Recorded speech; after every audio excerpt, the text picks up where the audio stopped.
വിനു കിരത്ത് ഇന്ന് ഒരുപാട് കാര്യങ്ങൾ സംഭവിച്ചു. ഇന്നലെ രാത്രി ഷൈൻ ടോം ചാക്കോ കൊച്ചിയിലെ ഹോട്ടലിൽ നിന്ന് ചാടി രക്ഷപ്പെടുന്ന സീൻ വന്നിരിക്കുന്നു. അത് അതിസാഹസികമായാണ് അവിടെ നിന്ന് രക്ഷപ്പെട്ടത്. എന്തിനാണ് ആ ഓട്ടം ഷൈൻ ടോം ചാക്കോ ഓടിയത് എന്ന ചോദ്യമാണ് ഇപ്പോൾ ഉയരുന്നത്. പോലീസിന് അദ്ദേഹത്തെ ഇതുവരെ കണ്ടുപിടിക്കാൻ സാധിച്ചിട്ടില്ല. ഡാൻസ് ആപ്പ് സംഘമായിരുന്നു ഈ ലഹരി മരുന്നുകളെക്കുറിച്ച് അന്വേഷണം നടത്തുന്ന പ്രത്യേക സംഘം. അവരുടെ അന്വേഷണത്തിനിടയിലാണ് ഇങ്ങനെ ലഹരി മരുന്ന് അവിടെ വേദാന്ത ഹോട്ടലിൽ കൈമാറ്റം നടക്കുന്നുണ്ട് എന്ന രഹസ്യ വിവരത്തിന്റെ അടിസ്ഥാനത്തിൽ പോയതാണ് ഡാൻസ് ആപ്പ് സംഘം. അവിടെ നിന്ന് ഷൈൻ ടോം ചാക്കോ ഓടി രക്ഷപ്പെടുന്ന കാഴ്ച. പിന്നീട് ഈ വിൻസി അലോഷ്യസ് കഴിഞ്ഞ ദിവസം പോസ്റ്റ് ചെയ്ത വീഡിയോ, അതിൽ ഒരു നടൻ, ആ നടനോടൊപ്പം ഇനി അഭിനയിക്കാൻ ബുദ്ധിമുട്ടാണ് എന്ന കാര്യം അവർ പറഞ്ഞിരുന്നു. ലഹരി മരുന്ന് ഉപയോഗിച്ചുകൊണ്ടാണ് സെറ്റിൽ വരുന്നത്, മോശമായി പെരുമാറുന്നു എന്ന് പറഞ്ഞിരുന്നു. അപ്പോൾ തന്നെ ആരാണ് ആ നടൻ എന്ന ചോദ്യമുണ്ടായിരുന്നു. ഷൈനാണെന്നുള്ള കാര്യം പല കോണുകളിൽ നിന്നും ഉയർന്നിരുന്നു. അത് സ്ഥിരീകരിക്കപ്പെട്ടത് വിൻസി അലോഷ്യസ് സിനിമാ സംഘടനകൾക്ക് പരാതി നൽകിയതിലൂടെയാണ്. അതിൽ തന്നെ സിനിമയിലെ ICCക്കും പരാതി കൊടുത്തിട്ടുണ്ടല്ലോ. അങ്ങനെയാണ് ആ പേര് വെളിയിൽ വന്നത്. പക്ഷേ വിൻസി ആയിട്ട് ആ പേര് പുറത്ത് പറഞ്ഞിട്ടില്ല. അതിലും ഇപ്പോൾ തർക്കം നടക്കുകയാണ്. വിൻസി അലോഷ്യസ് ആ പേര് പറയരുത്, പുറത്ത് പറയരുത് എന്നാവശ്യപ്പെട്ടാണ് സിനിമാ സംഘടനകൾക്ക് പരാതി കൊടുത്തത്. പക്ഷേ അവരിൽ നിന്ന് ഇത് ലീക്കായി എന്നാണ് വിൻസി ഇപ്പോൾ പറയുന്നത്. അപ്പോൾ അതും ഒരു തർക്ക വിഷയമായി മാറിയിരിക്കുകയാണ്. ഇതേ തുടർന്നാണ് ഇപ്പോൾ ശ്രീനാഥ് ഭാസിയുടെ കാര്യം. ഒരു നിർമ്മാതാവ്, ഹസീബ് മലബാർ എന്നുള്ള നിർമ്മാതാവ്, അദ്ദേഹം പറയുകയാണ് പുലർച്ചെ 3 മണിക്ക് സിനിമാ സെറ്റിൽ കഞ്ചാവ് വേണമെന്ന് ആവശ്യപ്പെട്ടു അത്രേ. അത് കഴിഞ്ഞ് കിട്ടാത്തത് കൊണ്ട് പിറ്റേ ദിവസം മുതൽ ഷൂട്ടിങ്ങിന് വരുന്നില്ല. പിന്നെ ശ്രീനാഥ് ഭാസി ആ സെറ്റിൽ പൊങ്ങിയത് 58 ദിവസങ്ങൾക്ക് ശേഷമാണ്.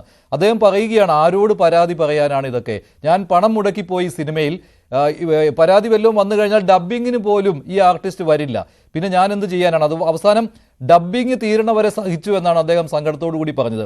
ഇപ്പോൾ അദ്ദേഹത്തിൻ്റെ ഫോൺ സ്വിച്ച്ഡ് ഓഫ് ആണ്. അത് അറിയാൻ കഴിഞ്ഞത് അദ്ദേഹം പിന്നീട് ഇത് ഇങ്ങനെയൊരു വെളിപ്പെടുത്തൽ നടത്തിയതോടുകൂടി ഇനി ആ സിനിമയുടെ ഗതി എന്താകും എന്നുള്ള ആശങ്ക അദ്ദേഹത്തിനുണ്ട് എന്നാണ്. കിട്ടുവാണെങ്കിൽ അദ്ദേഹത്തോട് തന്നെ നേരിട്ട് ഫോണിൽ ചോദിക്കാമായിരുന്നു. എന്താണ് വിനു സംഭവിക്കുന്നത്? എത്ര തവണ ഉറപ്പ് നൽകിയതാണ് ഈ ലഹരി മരുന്ന് ഉപയോഗമൊന്നും ഉണ്ടാവുകയില്ലെന്ന്? ഫെഫ്കയുടെ ഉറപ്പ് ഞാൻ നേരത്തെ ഇവിടെ പറഞ്ഞിരുന്നു. ഇപ്പോൾ ഷൈൻ ടോം ചാക്കോയുടെ ഇന്നോ ഇന്നലെ തുടങ്ങിയതൊന്നുമല്ല, എല്ലാവർക്കും അറിയാം. കാരണം നമ്മൾ അയാളുടെ ഇൻ്റർവ്യൂസും എല്ലാം കാണുമ്പോൾ അറിയാം. പക്ഷെ മലയാള സിനിമയിൽ ഒരു താരവും ചെയ്യാത്ത, ഡ്യൂപ്പില്ലാതെ 3ാമത്തെ നിലയിൽ നിന്ന് പാരപ്പറ്റി ചാടി അവിടുന്ന് ഷീറ്റും പൊളിച്ച് സ്വിമ്മിംഗ് പൂളിൽ ചാടി രക്ഷപ്പെടുന്നത് സത്യം പറഞ്ഞാൽ ഒരു 3 ക്യാമറയിൽ ഷൂട്ട് ചെയ്തിരുന്നെങ്കിൽ അതൊരു ഭയങ്കര സംഭവമായി മാറിയേനെ. അപ്പോൾ ഇത് നോർമലായിട്ടൊരാൾക്ക് ചെയ്യാൻ പറ്റുമെന്ന് എനിക്ക് തോന്നുന്നില്ല. പിന്നെ നേരത്തെ പറഞ്ഞല്ലോ, പോലീസിന് രഹസ്യ വിവരം കിട്ടി, ഷൈനിനും രഹസ്യവിവരം കിട്ടി, പോലീസ് വരുന്നുണ്ടെന്നുള്ളത് 100%. അയാളുടെ ഫോൺ ചെക്ക് ചെയ്യണം. ആ നിമിഷത്തിൽ അയാളെ വിളിച്ചത് ആരാണ്? ഹോട്ടലിൽ നിന്നാണോ, റിസപ്ഷനിൽ നിന്നാണോ, അല്ലെങ്കിൽ പോലീസിൻ്റെ അകത്തുനിന്ന് ആരെങ്കിലും ആണോ? അത് അന്വേഷിക്കണം. ഇനി ഈ കേസ് ഒന്നും ആവാൻ പോകുന്നില്ല എന്ന് വേറൊരു കാരണം പറയാം. ഷൈൻ 4-5 ദിവസങ്ങൾക്ക് ശേഷം രംഗപ്രവേശം ചെയ്ത് കഴിഞ്ഞാൽ ഒരു എവിഡൻസും ഉണ്ടാവില്ല. യൂറിനിൽ ടെസ്റ്റ് ചെയ്താൽ കിട്ടില്ല, ബ്ലഡിൽ ടെസ്റ്റ് ചെയ്താൽ കിട്ടില്ല, ഹെയറിൽ ടെസ്റ്റ് ചെയ്താൽ കിട്ടില്ല, ഒന്നും കിട്ടില്ല. അത് ഒരാൾ മാറി നിൽക്കും. പിന്നെ അദ്ദേഹത്തിൻ്റെ അമ്മ പറഞ്ഞപ്പോൾ എനിക്ക് ഭയങ്കര ഒരു സങ്കടം തോന്നി. അമ്മ പറഞ്ഞത് പേടിച്ചു പോയിന്ന്. നഴ്സറി കുട്ടിയല്ലേ, പോലീസിനെ ലെൻസിൽ കൂടെ കണ്ടപ്പോൾ ഭയക്കാനായിട്ട്. ഇങ്ങനൊന്നും ആവരുത്. നമ്മുടെ സിനിമ ഇൻഡസ്ട്രിക്ക് തന്നെ ഇത് നാണക്കേടാണ്. പോലീസുകാരുടെ ഭാഗത്ത് തെറ്റുണ്ടെന്ന് കോടതി അതിരൂക്ഷമായി ഇന്നാൾ വിമർശിച്ചത് ഇതേ നടൻ്റെ കാര്യത്തിലാണ്. പിന്നെ ഹബീബ് എന്ന് പറഞ്ഞ നിർമ്മാതാവിൻ്റെ ഒരു ഗതികേട് ഞാൻ ആലോചിക്കുകയായിരുന്നു. രാത്രി 3 മണിക്ക് ഇത് നിർമ്മാവിൻ്റെ ഡ്യൂട്ടി പോലെയാണ്, നിർമ്മാതാവിൻ്റെ ഡ്യൂട്ടി പോലെയാണ് ശ്രീനാഥ് ഭാസി ചോദിച്ചതെന്നാണ് പറയുന്നത്. എനിക്കിപ്പോൾ കിട്ടണം, ഇല്ലെങ്കിൽ വരില്ല. ഇവരെല്ലാം 12-1 മണിക്ക് ലൊക്കേഷനിൽ വരുമ്പോൾ അന്ന് ഇവരെ ബാൻ ചെയ്യണ്ടേ? ഇത് രാവിലെ വരില്ല. 51 ദിവസം കഴിഞ്ഞെങ്കിൽ അവൻ്റെ ഒന്ന് നഷ്ടം സഹിതം തിരിച്ച് വാങ്ങിക്കാത്തെന്താ ഈ പ്രൊഡ്യൂസർ? ശരിയാണ്, ചെന്ന് പെട്ടുപോയി, പ്രൊഡ്യൂസേഴ്സ് ചെന്ന് പെട്ടുപോയി. പക്ഷേ അങ്ങനെ ആവരുത്. ഞാൻ ഈ പടം ഇവിടെ സ്റ്റോപ്പ് ചെയ്യുകയാണ്, എനിക്ക് ഈ നഷ്ടം മുഴുവൻ ശ്രീനാഥ് ഭാസി തരുന്നുണ്ട്, കംപ്ലയിൻറ്റ് ചെയ്യണം അസോസിയേഷനിൽ. പിന്നെ ഈ പറഞ്ഞ പോലെ നേരത്തെ ബി ഉണ്ണികൃഷ്ണൻ പറഞ്ഞു ആരെങ്കിലും ഒരാൾ കംപ്ലൈന്റ് ഏതെങ്കിലും ലൊക്കേഷനിൽ പറയാതെ ഒന്നും ചെയ്യാൻ പറ്റില്ല. ഇതാണ് നിങ്ങൾക്ക് പറയുന്നത്. പക്ഷേ കംപ്ലൈന്റ് ആരെങ്കിലും പറയുമോ? ഇപ്പൊ തന്നെ ഈ വിൻസിയുടെ കാര്യം തന്നെ, അത് ആ കുട്ടി, എനിക്ക് തോന്നുന്നു ഈ പേര് പുറത്ത് വരരുത് എന്ന് ആ കുട്ടി ആഗ്രഹിക്കുന്നുണ്ടായിരുന്നു. അതിനുമൊക്കെ കാരണമുണ്ടല്ലോ. കാരണം പ്രബലരുടെ കൂട്ടത്തിലാണ് ഈ പറയുന്ന പേരുകാരൊക്കെ. ഈ പറയുന്ന ഷൈൻ ടോം ചാക്കോയ്ക്കൊക്കെ രക്ഷകരായിട്ട് ഒരുപാട് ആളുകൾ സിനിമാ ഇൻഡസ്ട്രിയിലുണ്ട്. ഈ വാർത്തയൊക്കെ വന്നതിന് ശേഷം പല കോണുകളിൽ നിന്ന് അഭിപ്രായങ്ങൾ ഉയരുകയാണ്, ഒളിഞ്ഞും തെളിഞ്ഞും. നല്ല നടനാണ്, ആ നടനെ ഇല്ലാതാക്കാനാണ് ഈ ശ്രമമൊക്കെ നടക്കുന്നത് എന്നൊക്കെ പറയുന്ന ആളുകളുമുണ്ട്. അപ്പോൾ ആ ഭയവും ഒക്കെ ഉണ്ട്. അല്ലാതെ ഈ പവർ ഹൗസിനെതിരെയൊക്കെ ആരെങ്കിലും പരാതി പറയുമ്പോൾ ഉണ്ണികൃഷ്ണനൊക്കെ പറയുന്നത് എത്ര വികലമായ കാര്യങ്ങളാണ്. അങ്ങനെ നോക്കി. ഇപ്പോൾ ഇതിനകത്ത് ഇപ്പോൾ വിൻസിയെ നമ്മളെല്ലാവരും അഭിനന്ദിക്കാൻ കാരണം എന്താ?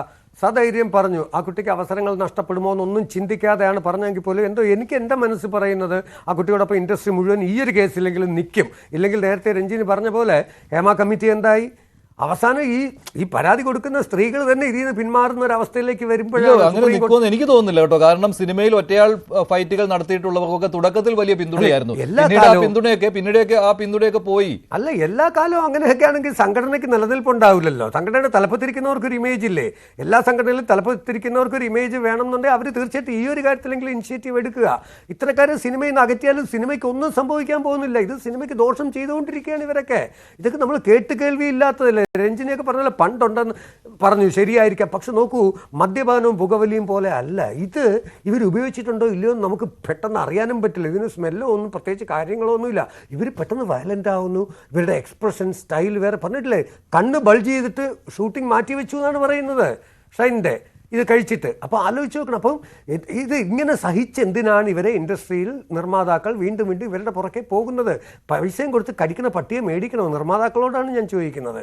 ഹബീബൊക്കെ വളരെ വിഷമിച്ചിട്ടാണ് ഈ പറയുന്നത്, ഇല്ലെങ്കിൽ അദ്ദേഹം പറയില്ല. പൈസ ഇറക്കിപ്പോയവൻ പിന്നെ ട്രാപ്പിലാണ്. അവൻ അതിൻ്റെ അകത്ത് റിലീസ് ചെയ്യുന്നവരെ ക്ഷമിക്കണം. ഇപ്പം വിൻസിയും പറയുന്നത് അതുകൊണ്ടാണ്. ഇത് ഈ പടത്തിനൊരു പ്രൊഡ്യൂസറുണ്ട്, അയാൾക്ക് ദോഷം വരരുതെന്നുള്ളത് കൊണ്ടാണ് ആ പടത്തിൻ്റെ പേരോ നടൻ്റെ പേരോ വിൻസി പറയാത്തതെന്ന് ആ കുട്ടി പറയുന്നുണ്ട്. പക്ഷേ എന്തായാലും നാളെ അല്ലെങ്കിൽ അടുത്ത പോലീസിന് ഈ കേസ് കയ്യിലേക്ക് മാറുമ്പോൾ, പക്ഷേ ഇപ്പോൾ പോലീസ് പോയി ഹോട്ടലിൽ നിന്ന് ഇറങ്ങി ഓടിയതിന് എന്ത് കേസ് എടുക്കാനാണ് ഷൈമിനെതിരെ? അല്ല, ഓടിയതിന് സംശയിക്കാനേ പറ്റുള്ളൂ, വേറെ ഒന്നും ചെയ്യാം. അതാണ് ഞാൻ പറഞ്ഞത്, ഒരു എവിഡൻസും ഉണ്ടാവില്ല. എന്തിനോടി? എനിക്ക് ഓടാൻ തോന്നി, എന്ത് ചെയ്യാൻ പറ്റും? നിങ്ങൾ ലഹരി കഴിച്ചോ ഇല്ലയോ എന്നുള്ളതിന് എവിഡൻസ് ഇല്ല, ബാക്കി ഓടി എന്നുള്ളതിന് എവിഡൻസ് ഉണ്ട്. അതിന് എന്നെ എന്ത് ചെയ്യാൻ പറ്റും? ഒന്നും ചെയ്യാൻ പറ്റില്ല എന്ന് പറയും. ശരിയാണ്, അത് നിയമം അങ്ങനെയാണ് നമ്മുടെ. അത് നിയമത്തിൻ്റെ കുറ്റമല്ല. ഇനി ഇതേ ഷൈൻ ടോം ചാക്കോക്കിന് എത്രയോ തവണ പിടിക്കാമായിരുന്നു. നോക്കൂ, സുരേഷ് കുമാർ ഇപ്പം നേരത്തെ പറഞ്ഞല്ലോ, ബി ഉണ്ണികൃഷ്ണൻ പറഞ്ഞല്ലോ. ബി ഉണ്ണികൃഷ്ണൻ പറഞ്ഞത് അങ്ങനെയല്ലോ, ആരെങ്കിലുമൊക്കെ പരാതിപ്പെട്ടാൽ നമ്മൾ ഇതിനകത്ത് അതിശക്തമായ നിലപാട്. സുരേഷ് കുമാർ വ്യക്തമായിട്ട് പറഞ്ഞല്ലോ, നിങ്ങൾ ലൊക്കേഷനിൽ വന്ന് റെയ്ഡ് ചെയ്തോളൂ. എത്ര പ്രാവശ്യം പറഞ്ഞു? ഈ ഹേമ കമ്മിറ്റിക്ക് മുമ്പാകെ പരാതി കൊടുത്ത ആളുകളുണ്ടല്ലോ, അവർ പറഞ്ഞ കാര്യം എന്ന് പറയുന്നത് സിനിമാ രംഗത്തെ സംഘടനകളോടൊന്നും പരാതി പറഞ്ഞിട്ട് ഒരു നീതിയും കിട്ടാത്തത് കൊണ്ടാണ് ഞങ്ങൾ ഹേമ കമ്മിറ്റിക്ക് മുന്നിൽ പോയി പരാതി കൊടുത്തത് എന്നാണ്. അപ്പോൾ ഈ ഉണ്ണികൃഷ്ണൻ പറഞ്ഞതൊക്കെ അങ്ങനെ തൊണ്ട തൊടാതെ വിഴുങ്ങാൻ പറ്റുകയില്ല.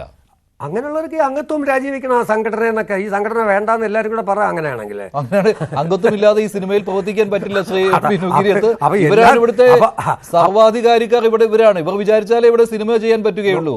അതുകൊണ്ടാണ് ഇവരെയൊക്കെ സഹിച്ച് ഇവിടെ ജീവിക്കുന്നത്. മഞ്ജുഷ, ഒരു സംഘടനയിൽ 1000 അടുപ്പിച്ച ആൾക്കാരുണ്ടെന്നുണ്ടെങ്കിൽ തീർച്ചയായിട്ടും എല്ലാവരും ഒരുമിച്ച് നിന്നാൽ തലപ്പത്തിരിക്കുന്നവരാരായാലും അവർക്ക് ഇവർ പറയണ അനുസരിച്ചേ പറ്റുള്ളൂ. പക്ഷെ അത് നടക്കുന്നില്ല. അത് സത്യമാണ്. കാരണം വെച്ചാൽ നമ്മളുടെ അവസരം നഷ്ടപ്പെടുമോ? അവരെല്ലാം വലിയ വലിയ ആൾക്കാരാണ് തലപ്പത്തിരിക്കുന്നത്. ഞാൻ ഇന്നലെ ജയൻ ചേർത്തലയെ വിളിച്ചു. ജയൻ ചേർത്തല പറയുന്നത് ശരിയാണ്. ജയൻ ചേർത്തല പറഞ്ഞു, വിനു എനിക്കൊന്നും ചെയ്യാൻ പറ്റില്ല. നമുക്കൊരു പരാതി തന്നാൽ, വ്യക്തി ആരെന്നെങ്കിലും ഞങ്ങൾക്ക് അറിയണമെങ്കിൽ അത് റിട്ടേൺ ആയിട്ട് തന്നാൽ നമുക്ക് എന്തെങ്കിലും. ശ്രീ പണിക്കർ, എല്ലാവരും